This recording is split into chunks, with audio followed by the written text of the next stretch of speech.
I've been coming to Balboa Park for 15 years. We have an annual picnic out here. These guys have been to my kids' bar mitzvahs, and you know, we're really close, really tight-knit. The basketball brings us together, but the camaraderie keeps us together. I met Howard here at the park probably about 9 years ago. Everybody's been coming here for years. Some guys are 20-year veterans, 25-year veterans of this same park. He just took the last one. Come on, Ray. You're on camera. Come on now. So when you come here, it's like coming to family. There was about 40 people, you know, playing ball in the park on that particular day. It was an ordinary day. Rode my bike down here like I did normally, and just played a couple of games of basketball. And after the second game, I sat down for a sec, and I told somebody to go in for me. And next thing I knew, I just keeled over backwards. That's the last thing I remember. At first, most of the people around thought he was having a seizure because it was hot that day. So everybody kind of let him lay there for a while, giving him a space. And then at some point, we realized he's been down there a little too long. His eyes were closed, and he was just kind of laying on the ground, but he definitely wasn't cognizant because we were calling him and he was unresponsive, and he was kind of just shaking. We started seeing foam come out of his mouth.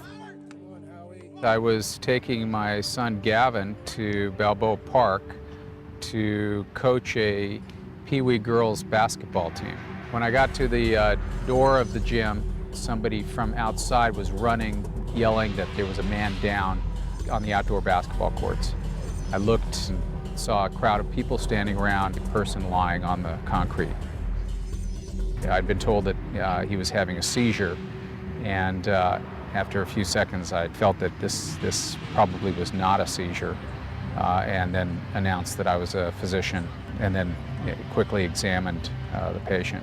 Listened to him essentially take his last breath, checked his pulse, there was no pulse, initiated CPR as this appeared to be cardiac arrest. And this guy worked feverishly on me. You can see in the tape he was working so hard and for so long, you know, until the paramedics came in and took over. And then even when the paramedics got here, every time they took a little break, he would just start pounding on me again. Really valiant effort. I'm an ophthalmologist, I'm an eye surgeon, but I was an emergency room physician before I became an eye surgeon. So I've been trained to react, and even though it was 9 o'clock Saturday morning and I was half asleep, as soon as this happened, it was just, you know, clicked in. I was at work, back on it. As he was applying CPR, the paramedics eventually got here. When Howard left in the ambulance, as far as we knew, he was in some serious trouble. They had shocked him with a defibrillator, but there was no heart rhythm that had been established. So he was still in full cardiac arrest at the time that they took him away in the ambulance. When we got to my car, my son asked me, "Do you think he made it?" And I said, I'm afraid he probably didn't.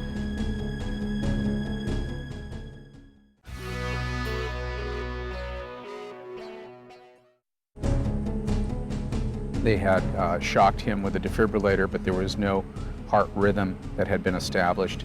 So he was still in full cardiac arrest at the time that they took him away in the ambulance.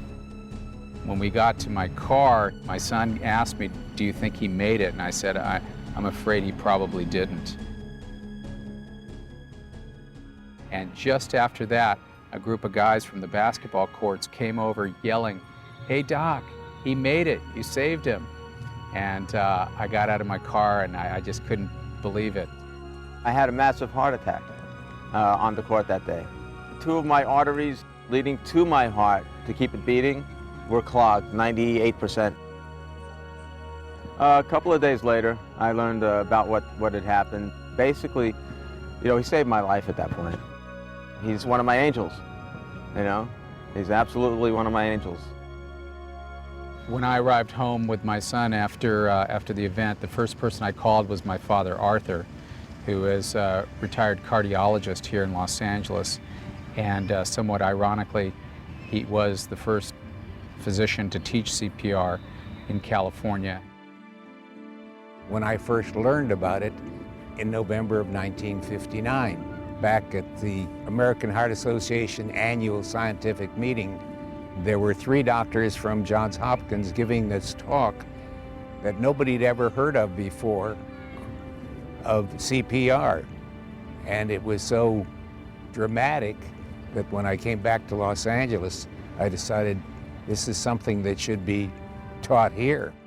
He told me that he had been involved in a CPR case, and it had been successful, and I thought he was a hero. Rob's father, you know, having been a pioneer in CPR, obviously had passed something on to him. Very grateful for his father. I feel like I have a second chance. I feel like I've been part of a miracle. I've changed my lifestyle. I'm eating right. I'm exercising way more often. And again, I have a lot of gratitude. I have a ton of gratitude. Tomorrow is actually the 1-year anniversary of when all this took place. And this is just, you know, my way of saying happy birthday to all of us. We're all here, friends, a year later. You never know when your last day is going to be. You know, it was just a regular day.